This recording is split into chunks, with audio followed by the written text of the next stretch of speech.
Atas laporan tersebut, Ketua Mahkamah Agung secepatnya akan mempelajari surat tersebut untuk mengetahui perlu atau ada tidaknya melakukan klarifikasi kepada pihak yang terkait dengan perkara tersebut. Ya, saya mau menyampaikan press release terkait dengan laporan pengaduan yang kemarin teman-teman wartawan lebih dari 10 WA ke saya, sehingga hari ini daripada kita jawab satu persatu, kita jawab bersama. Ya.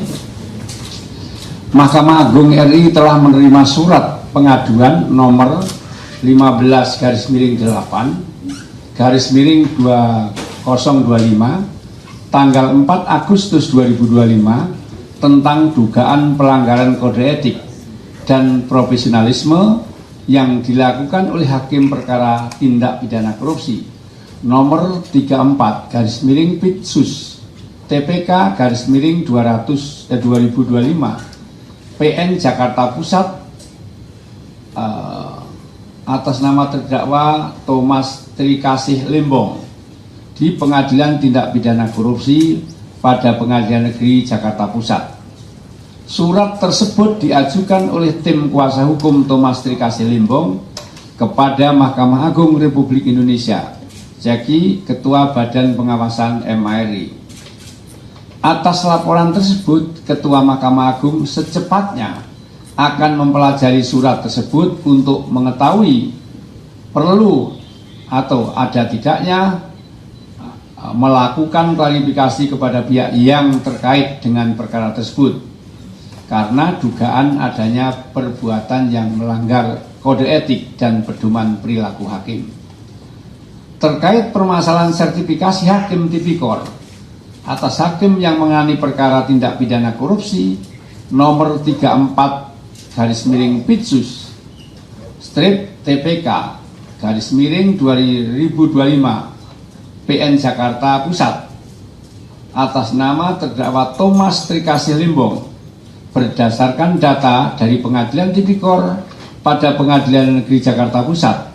Hakim yang menangani perkara tersebut telah memiliki sertifikasi sebagai hakim tipikor, sehingga berdasarkan pasal 11 huruf E dan pasal 12 huruf J Undang-Undang Nomor 48 Tahun 2009, Undang-Undang Nomor 46 Tahun 2009 tentang Pengadilan Tipikor, maka yang bersangkutan telah memenuhi syarat sebagai hakim tipikor. Syarat sebagai hakim tipikor pada pengadilan negeri dan pengadilan tingkat banding, baik hakim karer maupun hakim etok, telah ditentukan bahwa yang bersangkutan memiliki sertifikat sebagai hakim tipikor. Hal mana sebagaimana ditegaskan dalam pasal 11 huruf E dan pasal 12 huruf J Undang-Undang Nomor 48 Tahun 2009 tentang Pengadilan Tipikor. Ketentuan dalam undang-undang tersebut sebagaimana ketentuan teknis hukum acara yang tidak dapat dikesampingkan oleh produk kebijakan yang menambah atau mengurangi syarat adanya sertifikasi hakim tipikor bagi hakim yang menangani perkara korupsi di Pengadilan Khusus Tindak Pidana Korupsi. Saya ulangi, ya, ketentuan dalam undang-undang tersebut sebagaimana ketentuan teknis hukum acara yang tidak dapat dikesampingkan oleh produk kebijakan yang menambah atau mengurangi syarat adanya sertifikasi hakim tipikor bagi hakim yang menangani perkara korupsi di Pengadilan Khusus Tipikor. Jadi demikian ya, ini press release dari Mahkamah Agung